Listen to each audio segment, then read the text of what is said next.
पालघर में साधुओं की निर्मम हत्या पर संत समाज ने ताल ठोक दिया है।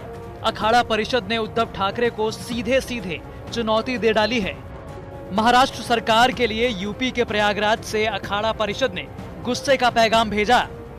अखाड़ा परिषद का आरोप है कि महाराष्ट्र में रावण राज चल रहा है, क्योंकि लॉकडाउन चल रहा था और उनका जाना जरूरी था। पुलिस ने उसी गांव को लेकर गई जिस गांव में 200 लोग पहले से इकट्ठा थे और वहां पहुंचते ही लोगों ने लाठी डंडे से पत्थर से गाड़ी पे मारना शुरू कर दिया। अब पुलिस ने उनको सुपुर्द कर दिया महात्माओं को। ऐसी विभत्स हत्या, ऐसी दर्दनाक मौत पे मुझे आश्चर्य है कि यह मनुष्य नहीं कर सकता है। ये राक्षस हैं और राक्षस लोग ही ऐसा काम कर सकते हैं। तो मुझे लगता है कि महाराष्ट्र में अब रावण राज आ गया है और उद्धव ठाकरे का राज नहीं है, रावण राज्य है। ये रावण का राज्य आ गया है, जहां संत महात्माओं को निरापराध मारा जा रहा है, बिना किसी अपराध के मारा जा रहा है। तो यह घटना निंदनीय है। एक तो हमारी मांग ये है, इन राक्षसों को तुरंत वहीं गोली मार देना चाहिए, उनका वध कर देना चाहिए, इसलिए कि राक्षसों को मारने में कोई पाप नहीं पड़ता है। दूसरा, जितने पुलिस वाले वहां मौजूद थे उन्हें बर्खास्त कर देना चाहिए। यदि ये कार्रवाई नहीं होती है 3 तारीख के बाद मैं अखिल भारतीय अखाड़ा परिषद के 13 अखाड़ों के पदाधिकारी एवं अखाड़ा परिषद के महामंत्री हरिगिरीश को चर्चा करके वैसे में नागाओं को आह्वान कर दिया है, लेकर के लाखों नागा करोड़ों नागा कूच करेंगे। महाराष्ट्र में साधुओं की हत्या की गूंज बाबा भोले की नगरी काशी में भी सुनाई देने लगी। काशी में भी संत समाज के लोगों ने हमलावरों को फांसी की सजा की मांग की है।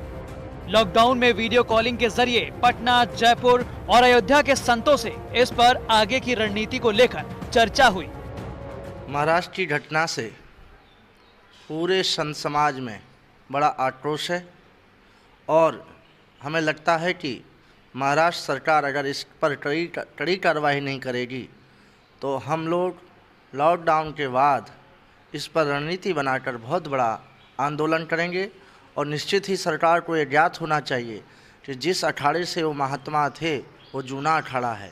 जूना अखाड़ा ही कुंभ को जागृत करता है, कुंभ को विराम करता है। बीजेपी सांसद साक्षी महाराज सहित देश के बड़े साधु संतों ने मुख्यमंत्री उद्धव ठाकरे को चेतावनी भरे लहजे में कहा कि दोषियों के खिलाफ एनएसए के तहत कार्रवाई करें।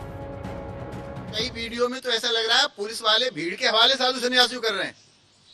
वो साधु पुलिस वालों को पकड़ने का प्रयास कर रहे हैं, बाहर छुड़ा के भाग रहे हैं। मुझे लगता है कि हत्यारे तो दोषी हैं ही, पुलिस भी इसमें कम दोषी नहीं है। अब पुलिस कह रही है पुलिस वालों को भी चोट लगी है। एक्शन में तो कहीं कोई पुलिस वाला है नहीं, तो चोट कहां से लग गई? तो ये बहुत ही निंदनीय है।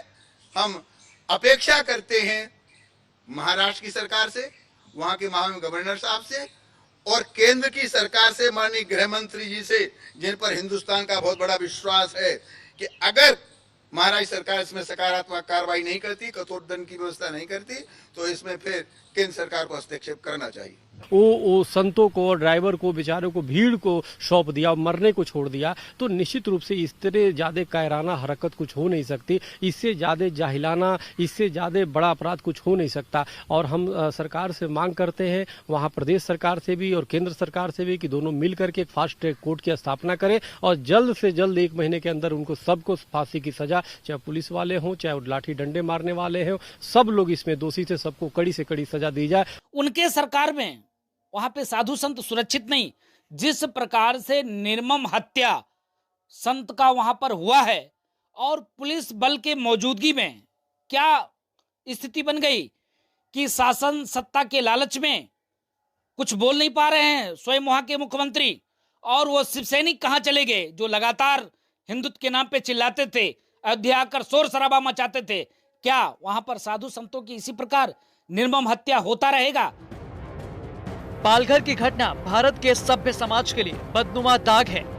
ऐसे में क्रोध, मोह, अहंकार और द्वेष से दूर रहने वाले साधु संत पर हमला देश के